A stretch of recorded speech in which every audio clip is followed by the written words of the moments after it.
Hello, readers by eyes and by ears. This is Mari Chen, and welcome back to my YouTube channel. Today, we are continuing with a reading of Peerless, also known as Wu Shuang by Meng Xi Shi, and we're covering chapters 6 through 10, so I hope you all enjoy. Chapter 6.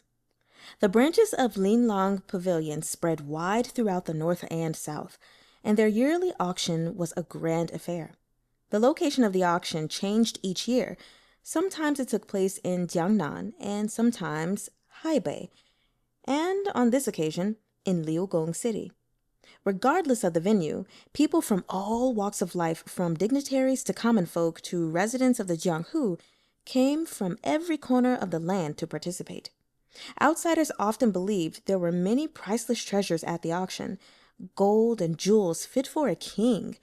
In truth, though the auction did feature such treasures, they were exceptionally few. Most auction lots were items like rare, precious herbs or long-lost classics, or spices and gemstones from the western regions. To those who didn't enjoy the idea of running around trying to obtain such things, the auction was in effect a specialized and well-stocked marketplace. That it was popular was unsurprising. Linlong Pavilion was a vast enterprise, and their power, backing, and influence meant even those from the Jianghu hesitated to provoke them. Occasionally, there was a small disturbance, but never any large-scale incidents. Their yearly auctions always went smoothly. This year, however, seemed destined to be an exception. When Linlong Pavilion chose Liugong City for their auction, many had quietly grumbled. Liugong City was neither a wealthy Jiangnan locale nor a famous capital like Daxing City. It was a point of connection between the east and west, but only because merchants had to pass through it when entering or leaving the western regions. The city itself was uncomfortably close to the Goktur Khaganate and filled with little but wind and sand. Pampered nobles were reluctant to come, so the number of attendants was slightly lower than in previous years, and most were from the Jianghu. There were plenty of traders from the north and south as well, along with merchants from the western borders with sharp noses and deep-set eyes, leading camels loaded with satchels full of goods. Today's incident had occurred right at the entrance of Linlong Pavilion's Liugong City branch. A group of people had just exited when someone armed with a sword came flying from the crowd and attacked the young man at the head of the group. The two struggled and the attacker was killed. At that point, an unknown woman had appeared. She threw herself upon the dead man and started to wail, accusing the young man of murdering her older brother. The entire business had taken place before the eyes of the crowd, and both the killer and the killed were quickly surrounded and detained. Constables were swift to arrive. However, when they saw who the killer was, they went straight to Magistrate Zhao, who in turn asked for Feng Xiao. When Feng Xiao stepped onto the scene, the corpse still lay where it had fallen. A young girl clutched the body, weeping loudly. When she saw a pair of black boots come to a stop in front of her, she raised her head. Her tear-filled eyes were arresting, her expression sorrowful with no sign of pretense. But Feng Xiao's gaze only skimmed lightly over her before coming to fix on the young man nearby. "Did you kill him?" Feng Xiao asked. The young man froze. He obviously didn't want to answer the question, but it was equally obvious that Feng Xiao's intimidating aura was affecting him. Magistrate Zhao hurried to intervene. "This is Feng Langjun from the capital, acting under—" He glanced at Feng Xiao. He wanted to say, "under authority of the Jiejian Bureau," but he had no idea whether Feng Xiao wished his identity to be exposed. He quickly rephrased, "acting under orders to investigate the Khotan envoy's assassination. He came specially to help." He turned back to Feng Xiao. "This is Wen Liang, Linlan Pavilion's head broker. The deceased surname is Ying Wuqiu from Guangzhou. This young lady is his sister." Wen Liang seemed to see an opportunity to defend himself. He stepped forward, cupping his hands in greeting. "This one is Wen Liang. Gentlemen, please let me tell you what happened. Just now, as I came outside with the assistant brokers, this man suddenly appeared and tried to kill me. Fortunately, I studied some martial arts in my youth and barely managed to fend him off. It was sheer luck that I avoided injury. Yet for some reason, he fell down dead on the spot. I didn't kill him. Everyone here saw you fighting my brother in broad daylight, the girl cried in anger. You struck him and killed him. A murderer must pay with his life. Is that all you have to say? In contrast to the girl's distress, Wen Liang appeared almost calm. This man attacked me first. I was only defending myself, and the strikes I landed weren't fatal. A proper investigation will make things clear. If you hadn't killed our father, would Daka have tried to kill you at the cost of his own life? Wen Liang scowled. Scandal and lies. When did I kill any father of yours? Miss, you've got the wrong man. This whole thing is a farce. The girl glared at him hatefully. Wen Liang, I'd recognize you even if you turned to ash. There was obviously some story here, but Feng Xiao had no intention of carrying out an investigation in the middle of the street. He waved a hand and ordered all related persons to be brought back to the county office. The girl refused to leave her brother's corpse and had to be hauled off by 2 constables. She sent a bloodshot glare at Wen Liang as she was dragged away, her face the perfect embodiment of fury.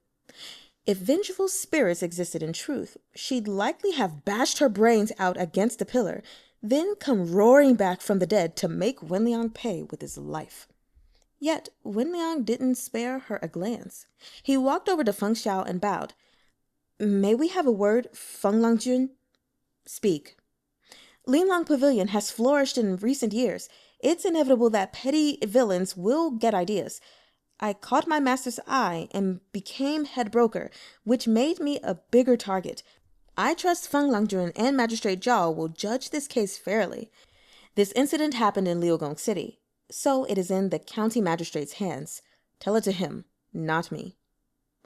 By now, the corpse had been moved, leaving a blood stain on the ground, blackening in the sun. A light breeze brushed past Feng Xiao's ear. His reflexes were excellent, and he dodged to the side at practically the same instant. Something flashed past. A glittering needle nearly grazed his nose as it hurtled toward Wen Liang only a few steps away. Wen Liang was oblivious. His skills might have been enough to deal with an open assault, but not this kind of sneak attack. Feng Xiao's response was immediate. With a wave of his sleeve, the needle clattered to the ground. Wen Liang saw only Feng Xiao strike out in his direction and thought he was trying to hit him. He stumbled back, shocked. You... Look down, said Feng Xiao. Wen Liang composed himself and looked. He saw the needle faintly blue in color, likely poisoned. Fear gripped his heart, and he looked up to see Feng Xiao scrutinizing him. I don't know who hates me so much that they must see me dead, Wen Liang said with a bitter smile. Feng Xiao turned to Magistrate Zhao. Bring him back to the county office. Detain him. I'll interrogate him myself later. Wen Liang scowled. I've done nothing wrong. Anyone involved in the case will be considered a suspect, Feng Xiao cut in coolly. Whether or not they are innocent will be determined after my interrogation. But I must oversee the auction tomorrow. Do your subordinates vanish in your absence? If so, Linlong Pavilion can shut down now. Such imperious words, yet there was no retort he could make. Wen Liang stared back resentfully. He was about to say more when someone off to the side cut in with a sneer. Acting high and mighty just because you're from the capital. Well, I refuse to let you arrest him. What now? Feng Xiao slowly turned toward the newcomer.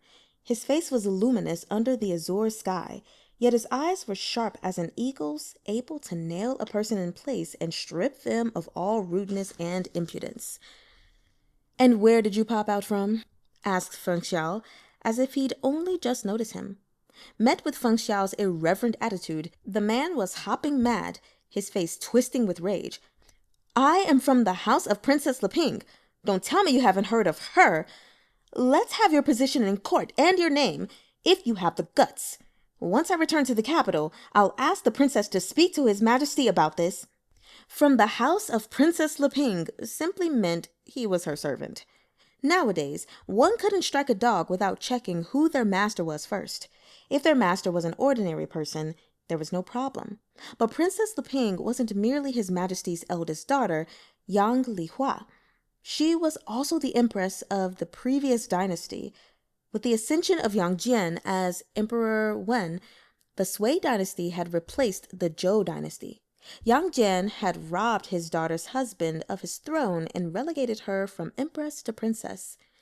Yang Lihua was a strict observer of social hierarchy. Her father's usurpation had been a great blow to her, but ultimately she was only a daughter. There was nothing she could do about it. In an effort to make it up to her, Yang Jian and his wife doted on her fiercely and made more concessions to her than even their sons.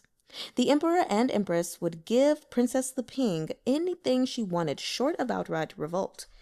Invoking the princess was sometimes more effective than invoking the 6 ministers. Princess Liping held dividends in Linlong Pavilion, so she'd become their protective shield. On hearing her name, any outsiders who thought to make trouble for Linlong Pavilion would back off, and this was to say nothing of the figures of other noble families standing behind the pavilion with her. But when Feng Xiao heard the man utter the name Princess Liping, not only did he fail to cower in fear, he actually raised an eyebrow. His gracefully curved eyes glimmered as he flashed a radiant smile. "My name is Feng Xiao, from the Jiejian Bureau. Don't you think it's pretty?" The moment the princess's servant heard the words Jiejian Bureau and Feng Xiao, his face drained of color. His self-satisfaction vanished completely, and he looked like he'd seen a ghost.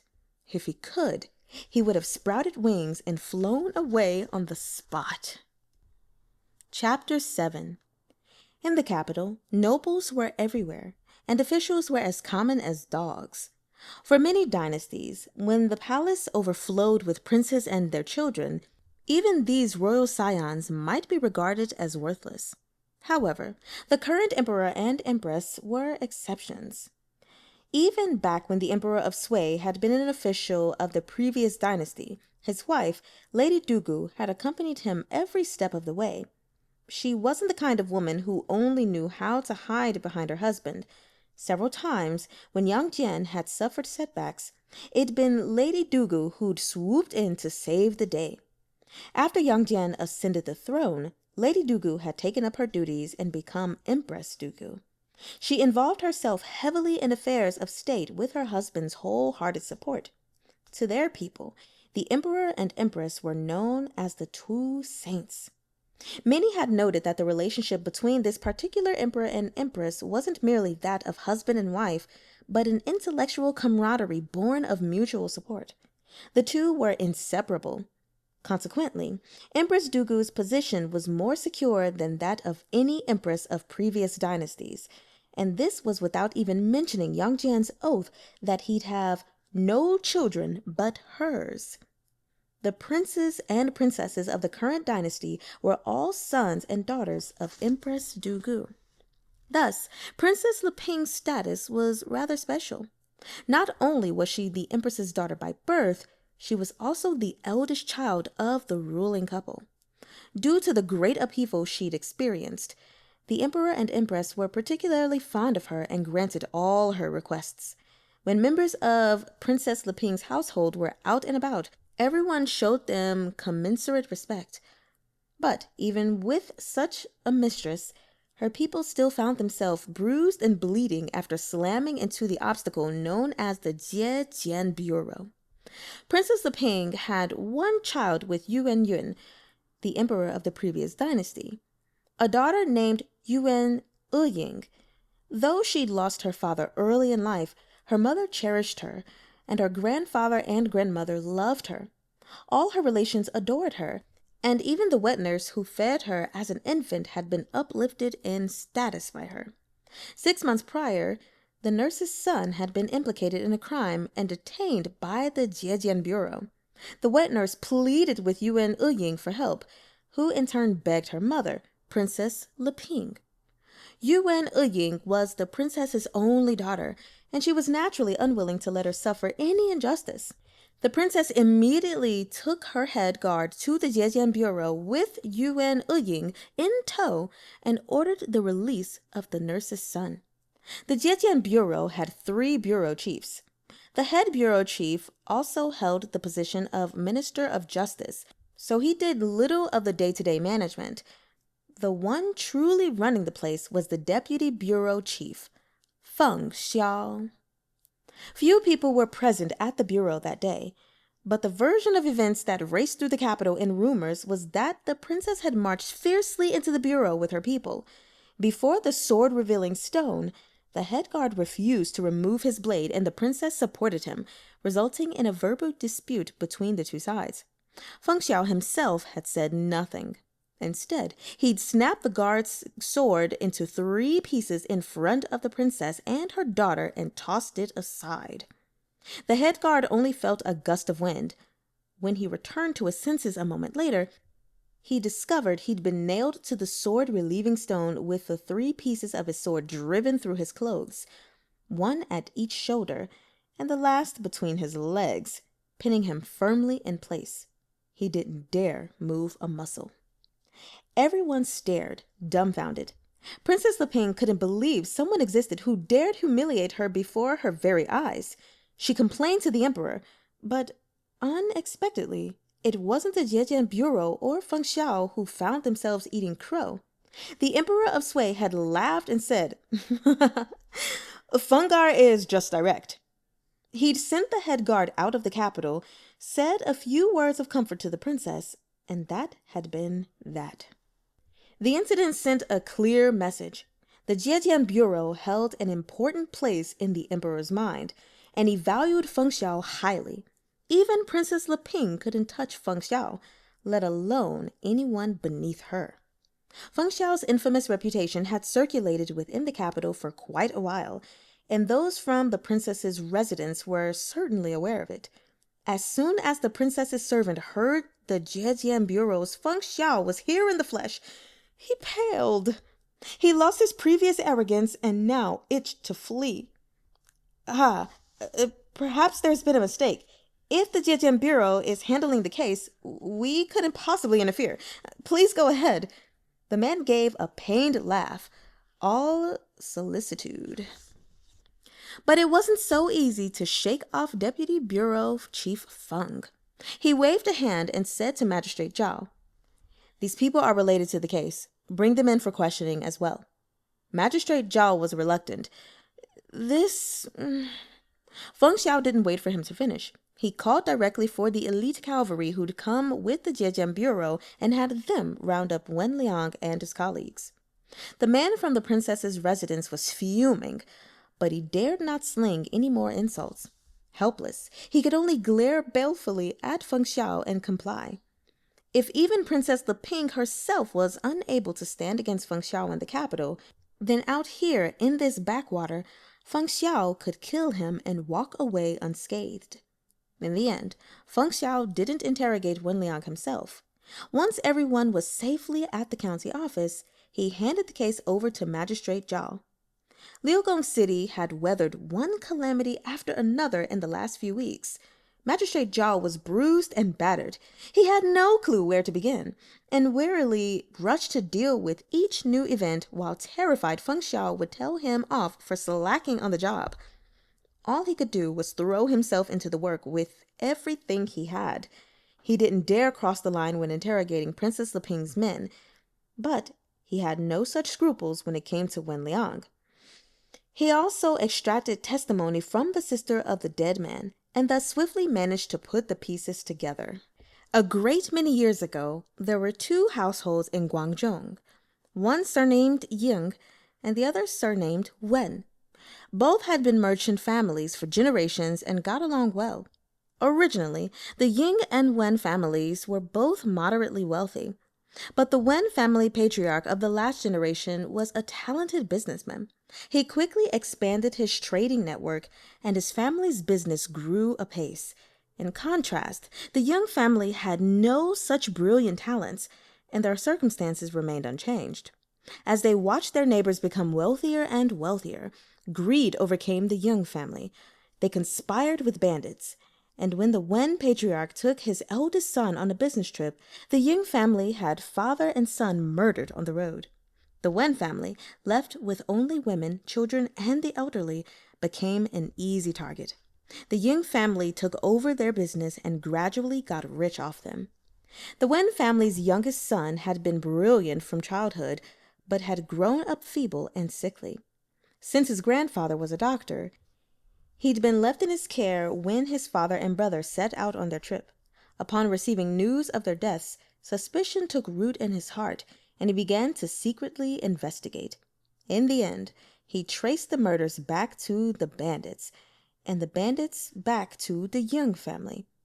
Wen Liang knew his family lacked the strength to challenge the Ying household directly, so he discreetly left home. Over the course of his travels, he came to know various important people and gained work with Linlong Pavilion, all while gathering evidence of his father and brother's wrongful deaths. Around the same time, a new magistrate had been appointed in Guangzhou.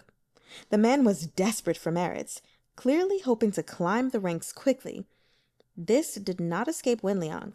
Seizing his chance, he approached the magistrate with evidence of the Young family's collusion with bandits. The magistrate was delighted to have such a juicy case fall into his lap. He immediately investigated the Young family and confiscated their assets. The Young patriarch was convicted and exiled, and died on the road. The Young siblings were spared due to their youth and were fortunate enough to keep their lives. Of course, they hated Wen Liang to the bone, but they were also keenly aware that Wen Liang's current station made him difficult to touch. They'd therefore thought of a way to take him down with them. Ying Wuqiu would first drink a lethal poison, then confront Wen Liang, allowing him to be injured in the tussle. Once the poison took effect, killing Ying Wuqiu, Wen Liang would be blamed for his murder. The story behind the case was terribly complex, but Magistrate Zhao had seen how Feng Xiao treated the princess's men and was afraid a small pawn like himself might be discarded at any moment. He pushed his subordinates to investigate all night and through the next day, leaving no stone unturned. Finally, the coroner's autopsy found traces of a poisonous herb within Ying Wuqiu's body, proving Wen Liang's innocence. The Young family had moved against the Wen family first, and Wen Liang had taken an eye for an eye. His claim that he didn't know the Young siblings was a barefaced lie, but after all, the feud between the two families was far too deep and bitter. Even Magistrate Zhao couldn't help lamenting as he reported to Feng Xiao.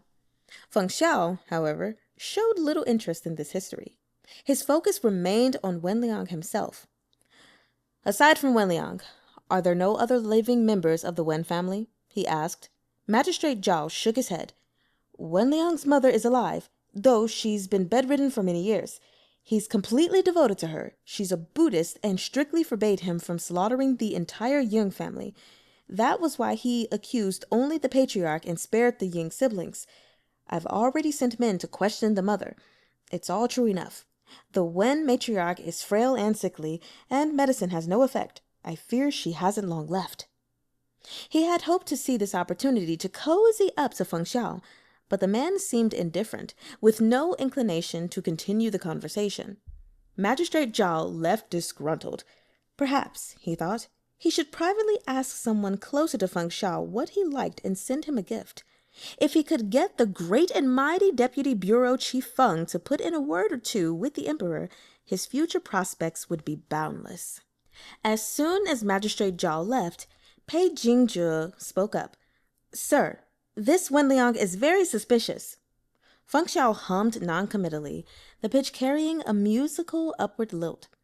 It was enough to make one's heart flutter, but not with desire. This was an instinctive reaction in the face of beauty. Some beauties stood out in complexion, others in figure. Feng Xiao, however, was a rare example of peerless beauty. Beautiful as he He had a sharpness about him, now on full display. His demeanor was intimidating, his every gesture filled with power. No one would harbor indecent desire for such a beauty. They were more likely to be entranced and bow down in worship. Pei Jingzhe's thoughts drifted for a moment. He wondered whether Feng Xiao's parents had foreseen how outstanding their son would become, and if that was why they'd given him such an unusual name, Xiao, the high heavens. When he heard Feng Xiao click his tongue impatiently, he swiftly reeled in his fanciful musings.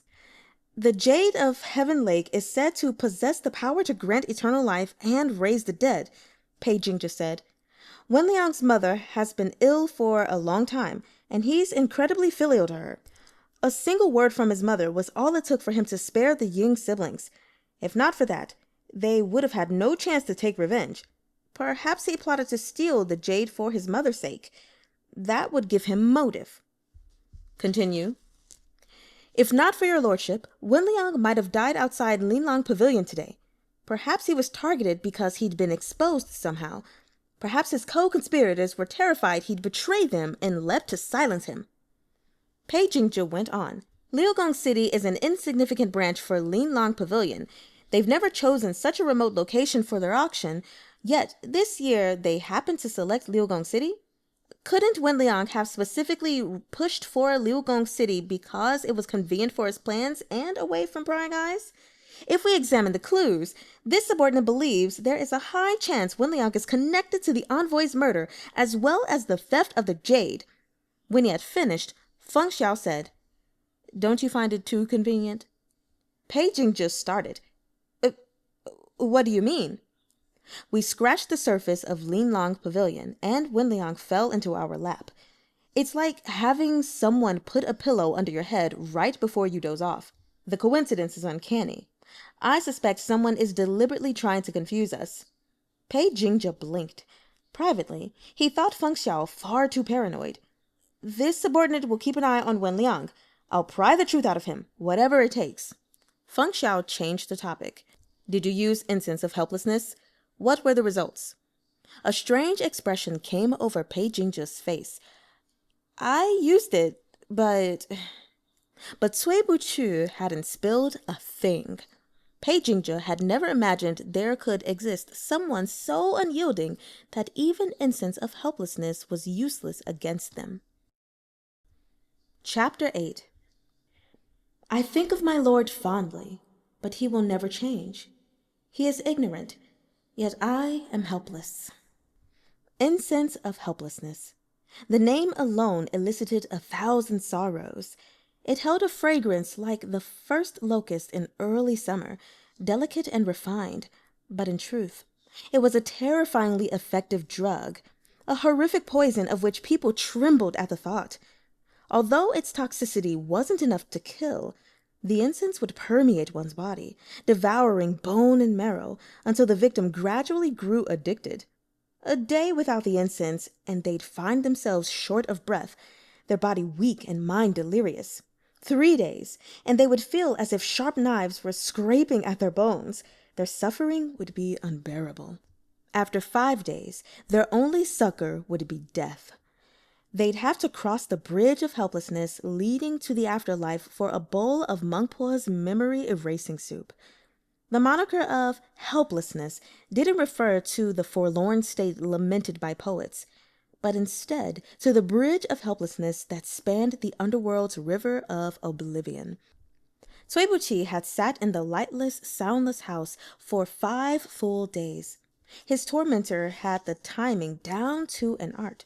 Food and water were only sent when his fatigue grew unendurable and he was drifting in and out of consciousness. When he next regained awareness, he found sustenance an arm's length away.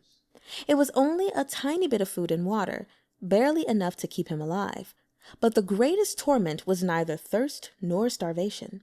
It was the endless silence and the blur of time. He didn't even know what day it was. What followed the darkness was more darkness. Beyond the stillness lay eternal silence. He tracked the hours by counting the 12 joints of his 4 fingers. He did his best to stretch his body and recite classics.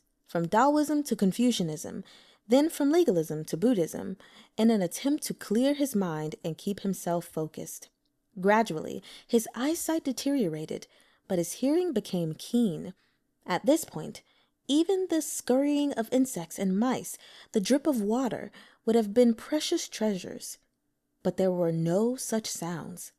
He didn't know what method Feng Xiao had used, but it was as if the house had been forsaken by the rest of the world. If not for those meager rations, Cui Buchu would have suspected they really had forgotten him. No average person could have endured this kind of silent torment, where day and night ceased to exist. Forget 10 days or half a month. Even 3 days would drive them insane. And that was to say nothing of Cui Buchu's health, which was so poor he fell ill with every turn of the season. By the 3rd day, frustration and anger roiled within his heart. His stomach ached from hunger, and his limbs grew weak. His mind was falling into a muddle. Chills ran through his body, yet his forehead began to burn. Sensing another major bout of illness was imminent, he simply surrendered to it. No longer did he recite classics, and he allowed his consciousness to slowly fog over. It was then that he smelled the fragrance. The scent was faint, almost imperceptible, like a fragrance he'd smelled at the capital's Yinhe Gardens last year. Subtle yet sweet, the scent of lotus blooms carried over the breeze, mingled with the fresh aroma of lotus seeds. Soon the capital would grow warmer, and officials and dignitaries would begin entertaining guests in their homes. Their favorite technique was to place boiled lotus seeds and silver ear mushroom broth in a jar, then lower it into a well and leave it for half a day, retrieving it once guests arrived. First, they'd treat their guests to a cup of hot lotus tea and warm the stomach and quench any extra internal heat in the body. Then they'd follow up with a cool bowl of lotus seed and silver ear soup. The concoction filled the mouth with fragrance, soothing one from throat to stomach and extinguishing excess heat. He himself had experienced this kind of hospitality many, many times. Cui Buchu suddenly opened his eyes. The darkness that greeted him snapped him instantly back to reality. He still smelled the fragrance. It wasn't a hallucination. In the darkness, he raised an eyebrow slightly and sneered to himself. Incense of helplessness. Though it was a terrifying poison, it was also an incredibly rare and precious one. Yet Feng Xiao was using it on him. How extravagantly wasteful. It was impossible for Cui Buchu to leave the house, and he could hardly stop breathing. He had no choice but to inhale that bewitching, addictive fragrance little by little. A skilled martial artist might have circulated their internal energy and thereby resisted the effects for some time, but Cui Buchu was no martial artist. The incense of helplessness would only accelerate the breakdown of his body and leave him hanging between life and death. It seemed his tormentor didn't wish him dead and was only using the incense to force him to tell the truth. But using something like this on Cui Buchu was akin to cracking a nut with a sledgehammer. The men of the Jiejian Bureau could have no idea that Cui Buchu had been exposed to a similar incense years ago, and for 10 excruciating days, though he'd been left half dead, he'd maintained a basic level of awareness throughout and had never succumbed. Even his master, Fan Yun, had been astonished. He judged his pupil's willpower to be so strong that, if not for his weak body, he could have conquered any martial art in the world. Yet incredible brilliance would always draw the envy of heaven. Fan Yun knew it as well. Even if Cui Buchu learned no martial arts, he still stood head and shoulders above the vast majority. Some people were destined to be extraordinary from birth. To Cui Buchu, all suffering was simply the stone against which he honed himself. Only by blowing away the dust could one discover the gold beneath. Cui Buchu slowly closed his eyes once more. Soon, Linlong Pavilion's auction would begin. Feng Xiao couldn't wait much longer to come for him. Cui Buchu gave him 10 days. So what happened? Feng Xiao frowned impatiently at Pei Jingzhe, who seemed to be struggling to speak. Linlong Pavilion's auction had begun 4 days ago. It would last for 6, so tomorrow was the final day. Up till now, it had mostly been medicinal herbs and silks at auction. The rare treasures everyone was interested in would feature at the end. The auction had bustled with activity in the last few days. Goods and items exchanged hands, and many looked forward to returning home with bursting satchels. Still, plenty had their sights set on the final day of the auction. Even if they couldn't afford any rare treasures, if they could catch a once-in-a-lifetime glimpse, they wouldn't have traveled thousands of miles in vain. But Feng Xiao was deeply unsatisfied. Things were not progressing as he wished. Wen Liang and the others were still in custody, and though Linlong Pavilion didn't dare openly defy the magistrate, people still arrived daily to plead for mercy. Feng Xiao turned every one of them away and tossed Cui Buchu into the care of Pei Jingjie, then went to personally keep an eye on the auction. But Lady Qin never appeared. It was as if she'd vanished into the sea of people, and the whereabouts of the Jade of Heaven Lake also remained unknown. If the jade reappeared, it would be on the last day of the auction. But as Feng Xiao turned things over in his mind, he felt that he'd missed something, and it made him irritable. Since the day he'd taken charge of the Jietian Bureau, it'd been smooth sailing. What obstacles he'd encountered were hardly worth mentioning. It had been a long time since he'd experienced this type of elusive frustration, where everything felt hazy and indistinct. As if an invisible hand was playing chess, and Feng Xiao, originally standing beside the chessboard, had somehow been pulled into the fog and was about to become a chess piece himself. Feng Xiao started, as if he'd suddenly grasped something, but then it was gone. Pei Jingjie finally got the words out.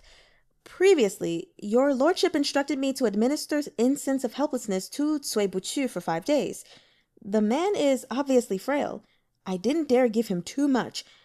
Just now, I entered to take a look and found him in a daze.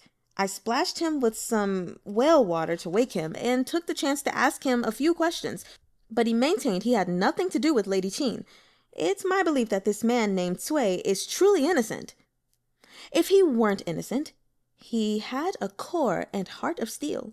So strong, even incense of helplessness was powerless to move him. Was such a thing possible?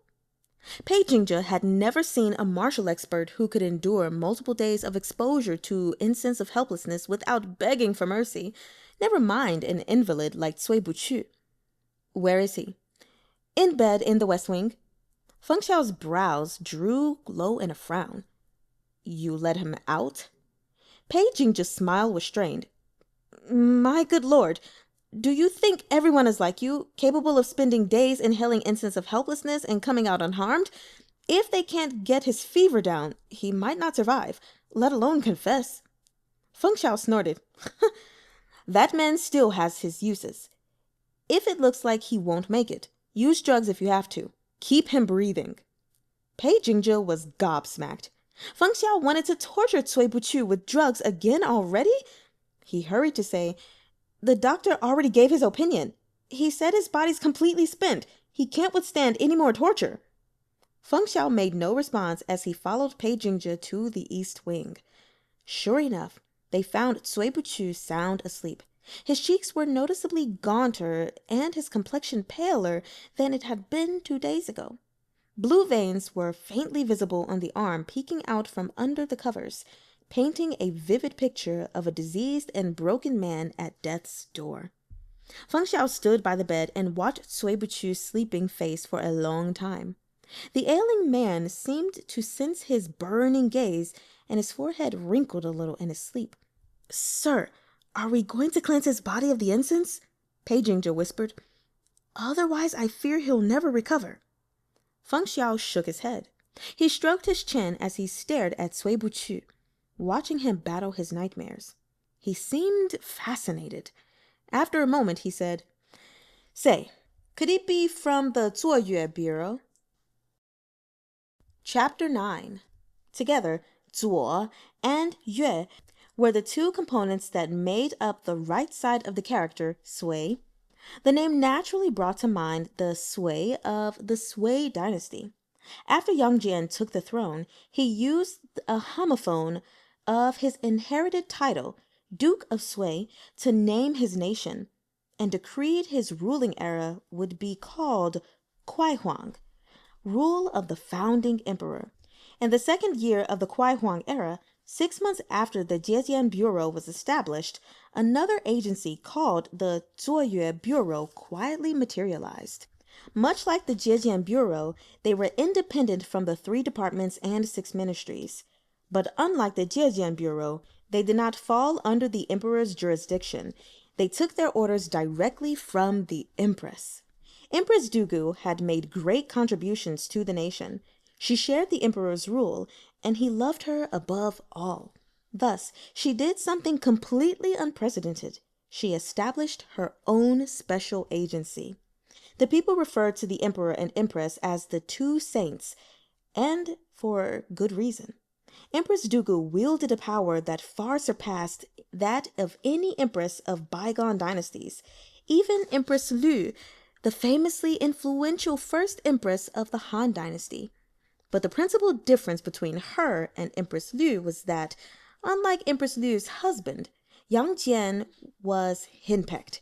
He loved, feared, and respected his empress all at once.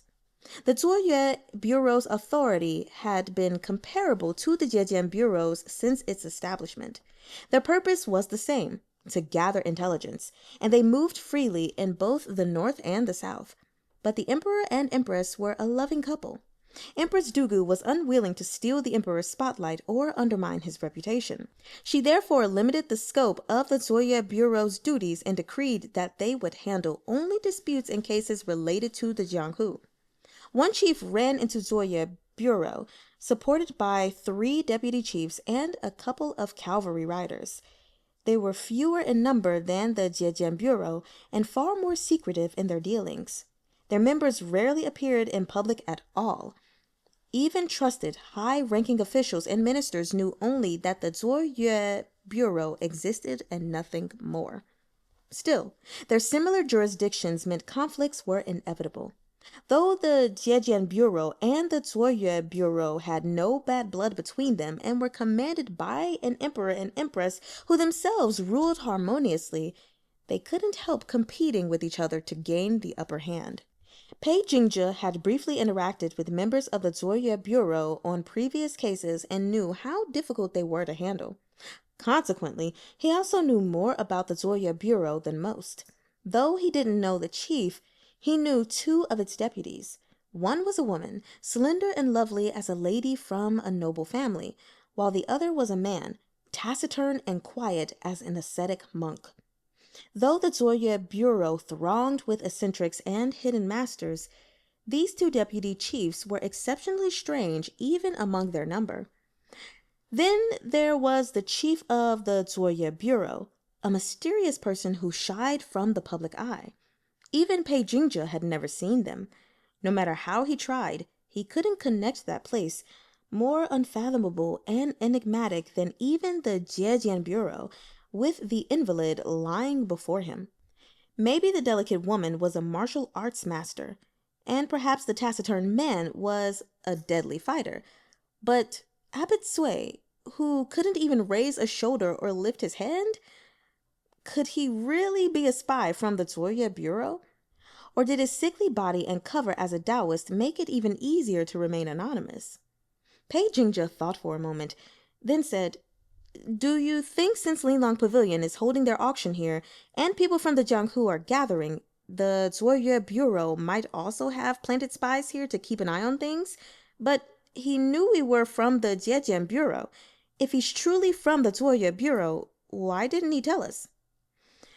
Zisha Monastery might have been connected to Lady Qin in the past, but this man only arrived 2 months ago, 4 or 5 years after Lady Qin left Liugong City. I never really thought he was related to the case. However, around 2 months ago, the court just so happened to decide to move against the Gokturks. Understanding dawned on Pei Jingzhe. So, right from the beginning, all you wanted was to uncover his background? But if he really is from Zuoyue Bureau, Haven't we made an enemy of them? Though the two agencies competed, they were still all subjects of the imperial court. Surely dealing harshly with their own and damaging the Zhejian Bureau's relationship with the sister agency would come back to bite them. Feng Xiao seemed unconcerned. If we become enemies, we become enemies. Whether he hates me or not makes little difference. The Khotanese envoy has been assassinated in this city.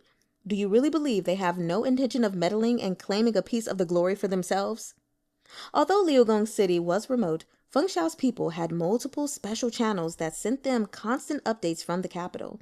A few days ago, the emperor and his many officials had finished relocating to the new capital of Daxing City.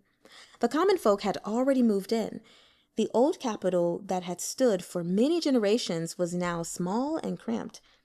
On rainy days, mud and sewage backed up in the ditches, and water flooded the streets.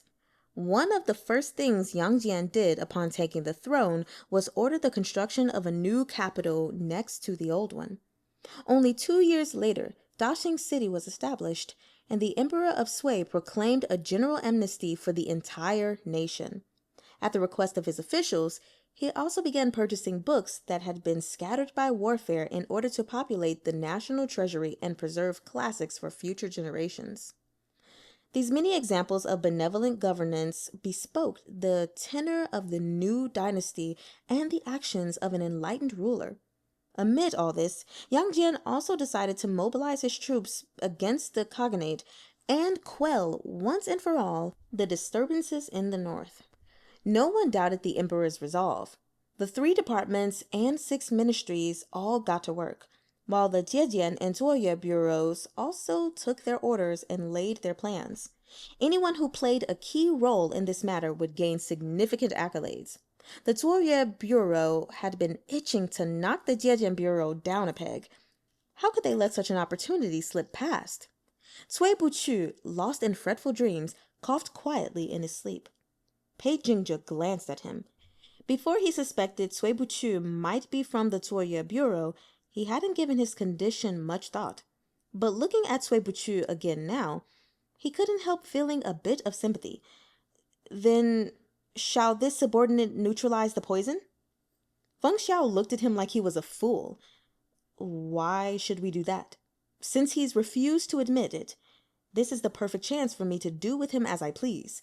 Even if he confesses his identity, you must insist he's lying. Don't let him lead you by the nose. In Liugong City, my word is law. The corners of Pei Jingzhe's lips twitched. He'd long known his superior wasn't a kind or merciful person. Trapped within the agony of illness and nightmares, Cui Buchu remained completely unaware that Feng Xiao and Pei Jingzhe were freely discussing him inches away. In his dreams, Cui Buchu walked on a very long road, one without end. Thorny briars occasionally sprouted from either side and slithered around his ankles, twining tightly about his legs. He wished to continue walking, so he ripped the briars off with his bare hands. His fingers were torn and bleeding, but the briars never thinned. Instead, they multiplied, becoming thicker and more numerous. Thorns stabbed into his flesh. Every movement aggravated his wounds, sending spasms of pain through his body. But not only did Cui Buchu remain expressionless, he insisted on continuing to pull the briars away, as if he felt no pain at all. All his life, if there was something Cui Buchu wanted to do, he wouldn't stop until he succeeded. No matter how it cost him, no matter how hard the road, none of that deterred him. And right now, he wanted to keep going, to walk to the end of the road and see what was there. At last, unable to hinder him, the briars admitted defeat. They crumbled to ash and vanished, but Cui Buchu didn't so much as glance at his blood-slick hands because a manor had appeared before him. It was an old manor, hundreds of years old. Before Great Sui's establishment, the northern dynasties had been in constant turmoil, the rulers rising and falling, one after another. Yet the master of this manor remained steadfast, and his family flourished, multiplying until they became a sturdy branch no one could afford to underestimate. Cui Buchu finally stopped walking. The gates of the manor were tightly shut, yet on the steps stood two men. One had a head of white hair and a white beard, dignified and solemn, while the second stood somewhat closer and was far younger, his whiskers short. Within his arms was a swaddled infant, and he was speaking to the old man. "Father, please give him a name." "Just call him Ada or Ar," the old man said coolly. "That's enough." "He's already lost both his parents," the young man pleaded. "Can't you show him some mercy?" "See how frail he is. He won't live more than a couple of years. What's the point of giving him a name?" "Even so, wouldn't it be something to remember him by?" The old man scoffed. "His parents are already dead. Who in the world would remember him?" "I would." The two remained locked in a stalemate until the old man finally said, "Beneath my feet are stone steps, so let's call him Jie, steps. Stone steps are trodden on by thousands. A lowly name means he'll be easier to raise. Then the genealogy, he's not worthy." He's not worthy. Those three words passed through the dense maze of fog and pierced Cui Buchu's ears. The old man's voice creaked with age, the wear and tear of the vicissitudes of life, yet still it carried an unquestionable authority. It was like the rotting wood within this ancient manor, decayed to the point of ruin, yet unwilling to retire. It still desired to claim a space for itself, to control the fates of others. Stone steps are trodden on by thousands. A lowly name means he'll be easier to raise. Cui Buchu suddenly loosed an icy laugh. The sound startled the old and young man both. They turned toward him, but in an instant they were swallowed by the mist and swept away. All was dark once more. Hidden behind Cui Buchu's tranquility was the ever-present abyss. But after so many years, he'd finally walked, step by step, to a place far more treacherous than that abyss. Treacherous enough that he could look down into the abyss with contempt. A piercing pain tore through his chest, and a metallic taste surged up his throat. He couldn't stop himself from coughing, but it only filled his mouth with the salty sweet tang of metal. At last he awoke. His eyelids were sore and swollen, and even the slightest glimmer of light brought tears to his eyes. It was a long moment before he could see the muslin curtain before him. A handsome face suddenly swept that curtain aside. "You're awake." Feng Xiao looked down at him. "How do you feel?" Cui Buchu didn't bother answering. He closed his eyes in repose. Feng Xiao kept talking anyway. "The incense of helplessness within your body is dormant, but it's yet to be neutralized. It'll flare up again in a day or two. If you're willing to behave and follow my orders, I'll consider neutralizing the poison in you. How about it?" Cui Buchu slowly opened his eyes. "May I refuse?" he asked hoarsely. "No." "Then why ask?" Cui Buchu rolled his eyes. Feng Xiao seemed to not have noticed. "So?" "I don't know martial arts," said Cui Buchu. "I won't be of any help." Feng Xiao was all smiles. "Are you not from Fangjiang Isle's Liuli Palace? I've heard everyone there is familiar with stories from martial arts circles and knows the famous names of the Jianghu. I happen to need just such a person for the Linlong Pavilion auction." Cui Buchu was silent for a moment. "I will, but I have a condition." "Neutralizing the poison is not an option." Cui Buchu began to cough. "I wish to eat and drink." "You motherfucker." I'm so sorry, you guys. That was so unexpected. Let's try that again. "I wish to eat and drink." "You motherfucker, do you want me to work without giving me any water?" Some time later, Cui Buchu stared at the kanji and plate of pickles in front of him, almost unable to keep a straight face. Feng Xiao sat at Cui Buchu's bedside. Tone sickly sweet, he said, "Eat. Why aren't you eating?" Sui Buchu spoke slowly. "I am a prisoner and completely at your mercy, yet you still want me to work for you. I'm severely ill and have yet to recover, and this is what you give me to eat?" Perplexed, Feng Xiao asked, "What's wrong with it? You must know you shouldn't eat anything too rich when you're ill. I'm afraid you won't be able to digest it, and if you do, you'll end up bedridden again tomorrow." "I'm not asking for any exotic delicacies. I only want a bowl of fresh vegetable soup. Surely you have that." "I apologize. We're a poor household. We really have none." Sui Buchu was speechless. He wanted very much to upturn the bowl of congee over Feng Xiao's head, then take that plate of pickles and smear it all over his punchable face. Feng Xiao didn't know what Sui Buchu was thinking, but he knew it was nothing good. He wasn't in a hurry, and he had no intention of leaving. He even found Sui Buchu's restrained reactions awfully amusing. He seemed almost afraid Sui Buchu wouldn't get angry. He paced back and forth beside him, looked at the flowers by the window, flipped through the books on the shelf, just waiting for the moment Sui Buchu would slam a hand on the table and rise, loudly proclaiming that he was from the Zuoyue Bureau. He waited and waited, but not only did Sui Buchu not erupt, he silently picked up his bowl and brought a spoonful of the pickles and congee to his mouth. Feng Xiao was certain he wasn't mistaken. This Abbot Sui had quite the temper. Even when he'd been pleading his innocence during their first meeting, he'd been unable to conceal the impatience bubbling under his skin. But Feng Xiao had never anticipated that within that sickly body was a core of steel, so strong even incense of helplessness couldn't break him. Someone like this could certainly carve out a place for themselves in the Zuoyue Bureau, even if they knew no martial arts. Feng Xiao grew even more interested. Abbot Sui chewed and swallowed carefully. He took over an hour to finish one bowl of congee, but Feng Xiao didn't rush him. He waited at Sui Buchu's side until he finally set down his spoon. "May I ask what service your excellency requires from me?" "Why address me like we're strangers? As I recall, I've already told you my name. I'm ranked second in my household. You can call me Fungar or Arlong." Sui Buchu ignored him.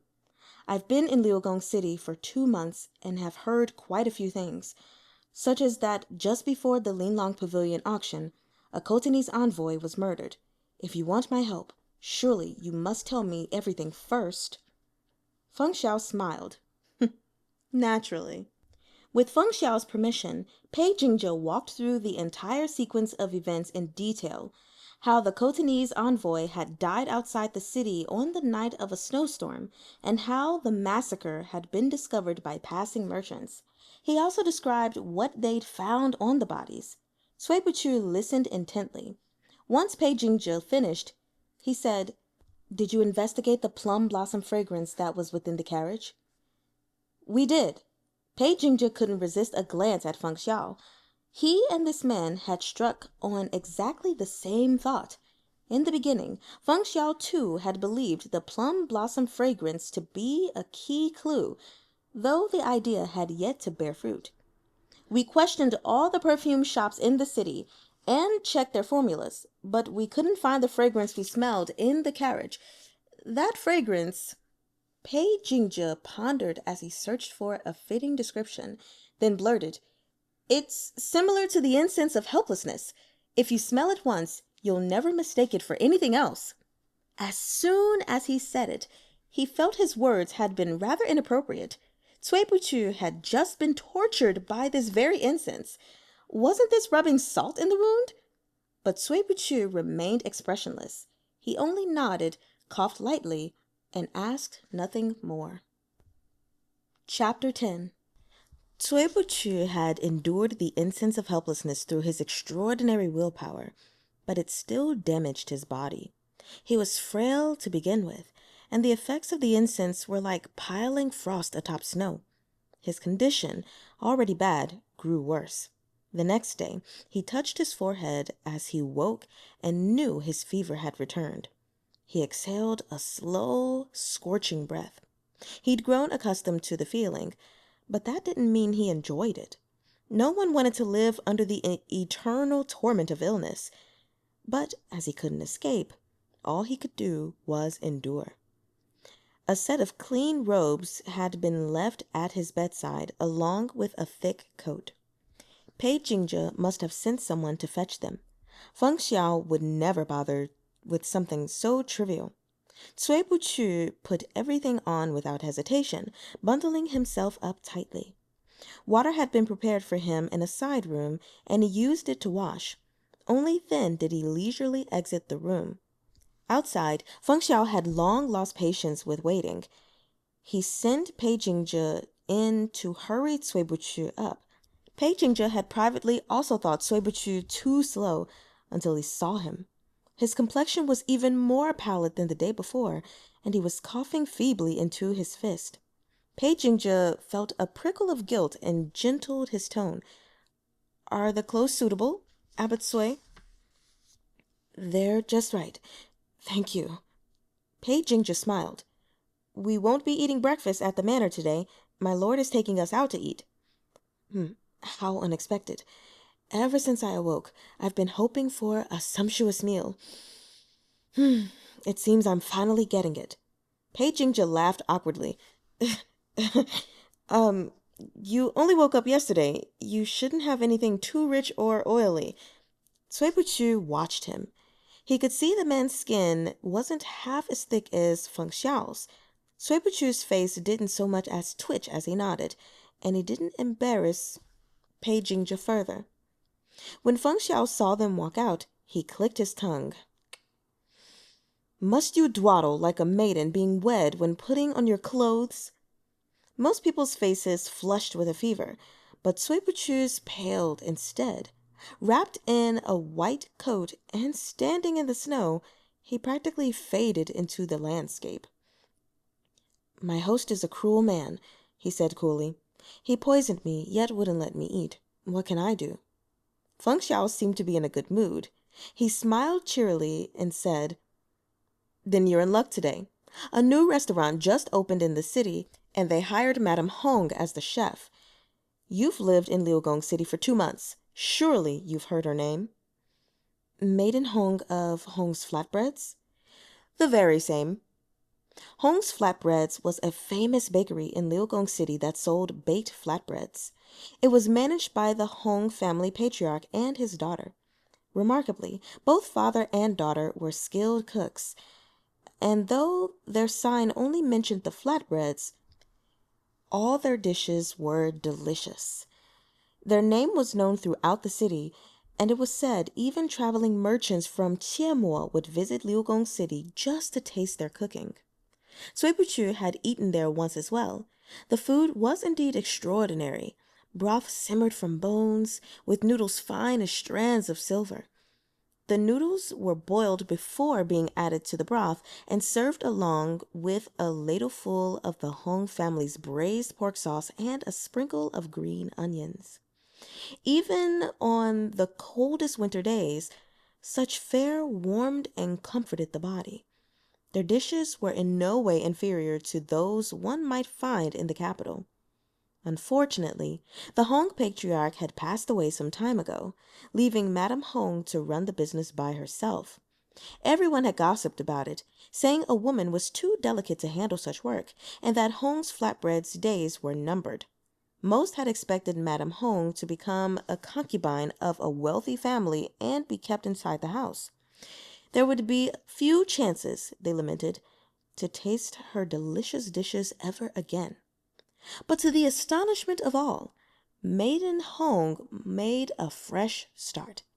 Rather than choosing a luxurious life, she accepted an invitation to become a chef at this new restaurant.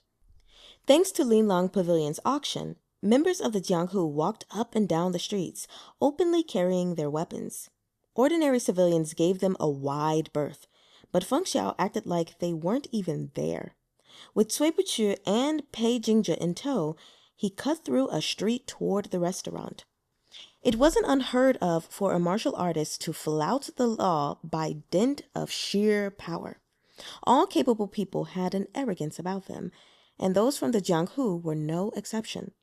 Experts were rarely modest or open-minded, and indeed, most of the martial artists walking the streets were prideful young men. Some walked in groups of 3 to 5.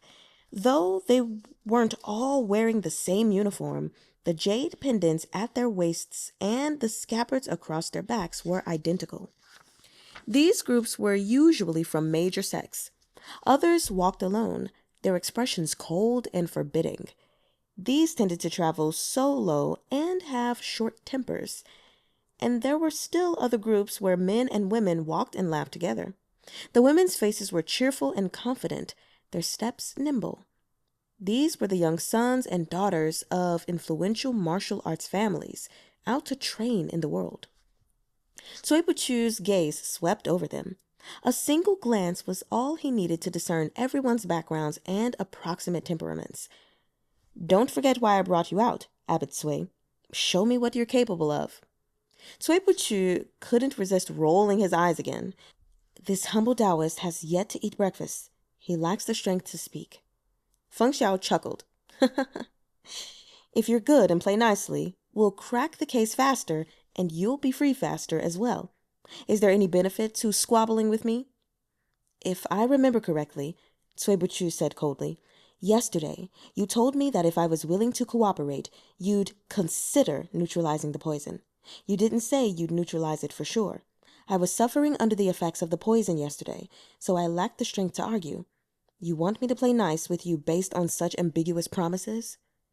Feng Xiao fished out 2 porcelain vials from his sleeve, each the width of a finger, and held them out before Cui Buchu. "I'll give you a chance.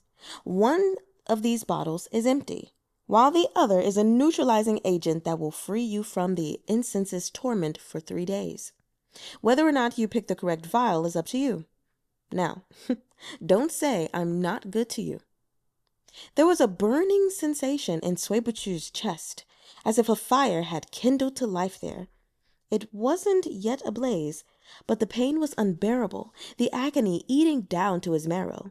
Thousands of invisible hands scratched at him, pricking and numbing. This was the poison wreaking havoc in his body. Though the pain of the dormant poison was less excruciating than when it flared up, it was more than enough to keep him on edge. But he didn't touch the 2 vials. He didn't even glance at them. He simply pressed his lips into a tight line and kept walking. "How can a man be so stubborn?" Feng Xiao exclaimed in surprise.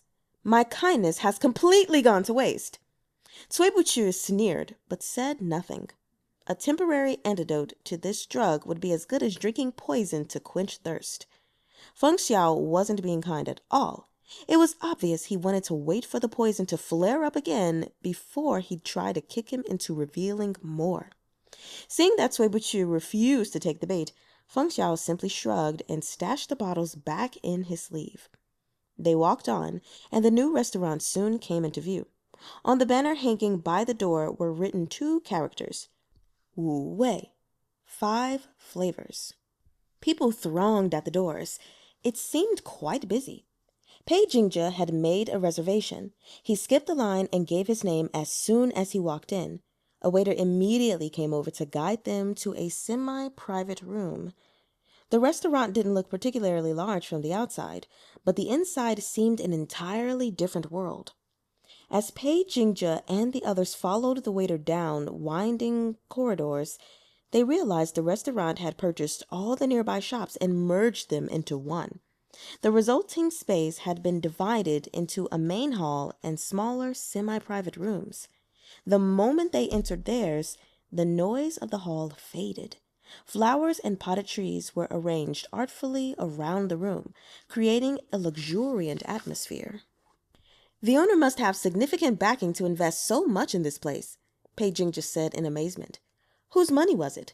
The Cui family of Boling or the Li family of Longxi?"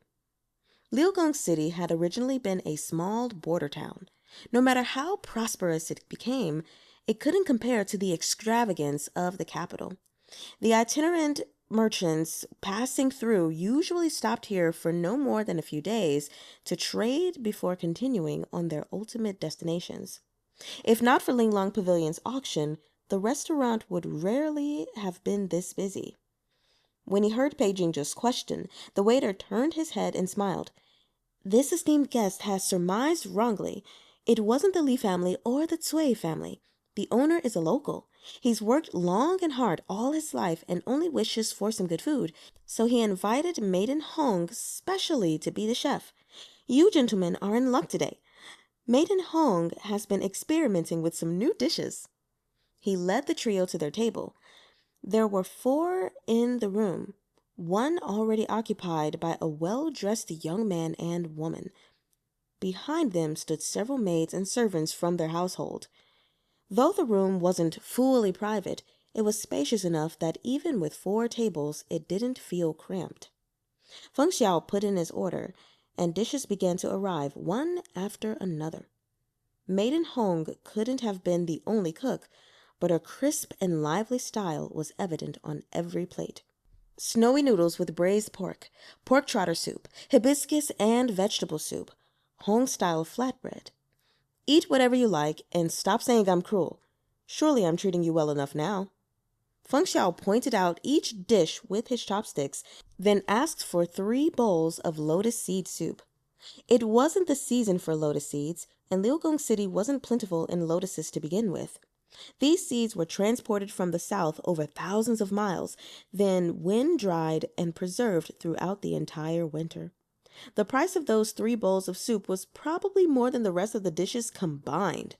It was the lotus seed soup that finally loosened Cui Buchu's tongue. He looked at the couple dining at the other table. That woman's name is Lu. She's from a wealthy local family, and it's said they trace their lineage back to the Lu family of Fanyang. If so, they lost contact with the main branch long ago. Lady Lu's father is named Lu Ti, and his principal enterprise is antiques pawn shops. They say he has branches all the way in Jiangnan. He's the richest man in Liugong City and a savvy businessman. He spoke just loudly enough for Feng Xiao and Pei Jingzhe to hear, but not so loud the other table could pick up a word. Feng Xiao was quite pleased with Cui Buchu's tactfulness. It was rare for them to be speaking peacefully like this rather than at loggerheads. Is that man also from the Lu family? Cui Buchu shook his head. The man is Su Xing, Lady Lu's older cousin. His parents passed away several years ago, and his family's fortunes fell into decline. He sought refuge at his younger cousin's house, and Lu Ti sponsored his studies. They say Lu Ti wishes to have him as a son-in-law. If all goes well, that pair will be married within the next 2 years. Lu Ti has no sons, so Su Xing stands to inherit the family business. Then this Wu Wei house is also owned by Lu Ti? Of that I'm not sure, said Cui Buchu coolly. After all, I was locked up for several days. I have missed a lot of news. He'd seized the chance to take a jab at Feng Xiao, but Feng Xiao acted as if he hadn't heard. He picked up a flatbread, broke off a small piece, and popped it in his mouth. This flatbread is delicious, but it's rather chewy. Someone who's been poisoned or is recuperating from an illness generally wouldn't be able to eat it even if they wanted to. Would you like a piece, Buchu? Cui Buchu said nothing. Pei Jing just stifled a laugh and quickly looked away. His eye caught on the young man at the neighboring table who was picking up a piece of vegetarian goose and placing it in the girl's bowl. Meow meow, you love this dish, don't you? He said warmly. Here, have some more. Thank you, cousin. The girl's voice was filled with unconcealed delight. People of this era were quite open, especially here in the north.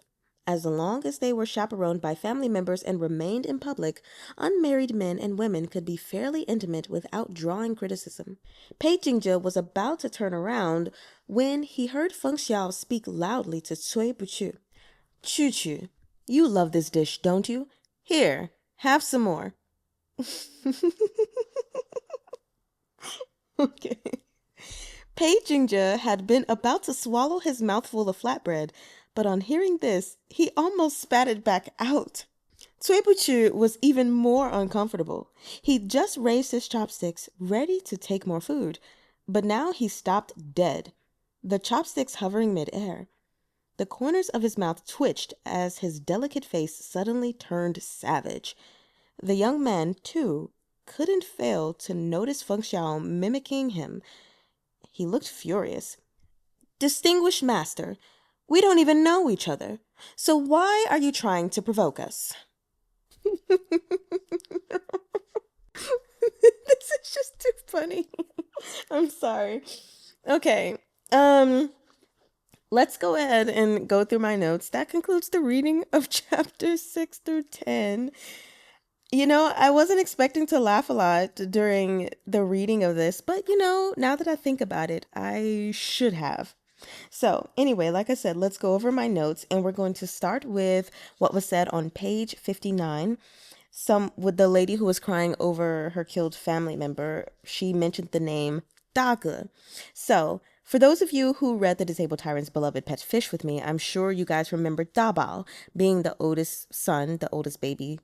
Well, let's try to put this together, right? Because we know Guga as well is eldest brother. So if we have Dage, Da is big, Ge is brother, so eldest brother again. It's just another way to say it. You can say Ge or Guga or Dage. And then if you're talking about babies, obviously there's Dabao. So, well, you don't have to talk about babies. You could be talking about anyone. That's more of an affectionate term, though. So now moving to this Magistrate Zhao. I don't like him. I'm not like, oh my gosh, he's absolutely horrible, if you guys even remember him. But I don't like him for the simple fact that he is trying to gain Feng Xiao's favor just to advance himself. I don't like it when people try to be friends with someone else just for the benefit of their career or their status or whatever the case may be. Now, it's one thing if those things happen from a genuinely built connection. It's another thing if you're literally just trying to use someone to gain status. Now, don't get me wrong. It's not to say that we don't use people to gain status, but there's a difference between like a mutual understanding of this use and kind of, that agreement versus you pretending to be nice and kind to someone and trying to butter them up so that they can elevate you. Not cool. So now, since Feng Xiao's name was mentioned, let's go ahead and break that down. So, just so you all know, Feng comes from Feng Huang, which is a phoenix. And then Xiao is high heavens, as it's said in the book. So, the phoenix of the high heavens, essentially, is his name. Feng Xiao. So now, let's go to this whole instance of helplessness. This experience that Cui Buchu has had with it and everything that was described on page 74 is just too scary of a thought. And it was so crazy when it was mentioned that it was as if the house had been forsaken by the rest of the world. That just sounds so scary. Everything about the instance of helplessness that has been described before and that stuff too, it just sounds so horrible. And he's locked up as well in the darkness, barely any food to survive. I'm just like, y'all, if this was me, oh yeah, I'd be helpless. Now, I mean, unfortunately, he wouldn't get anything from me because I'm as innocent as an ant. Okay.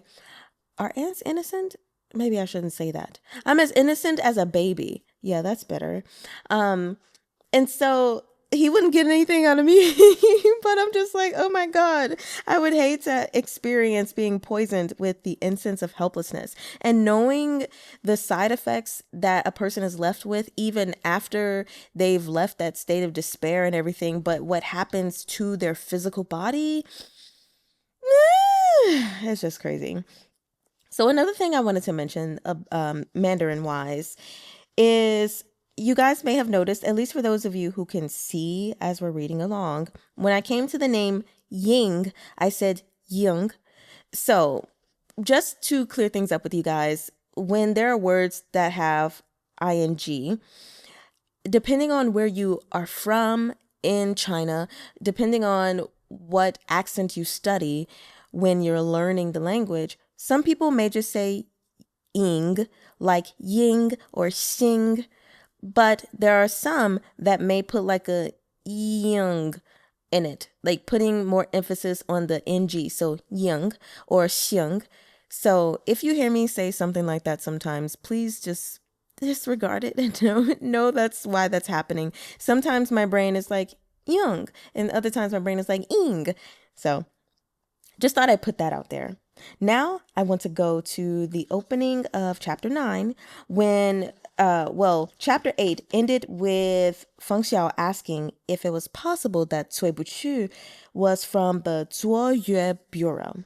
So chapter 9 opened us up beautifully, letting us know that Zuo and Yue are two components that are made up on the right side of the character Sui.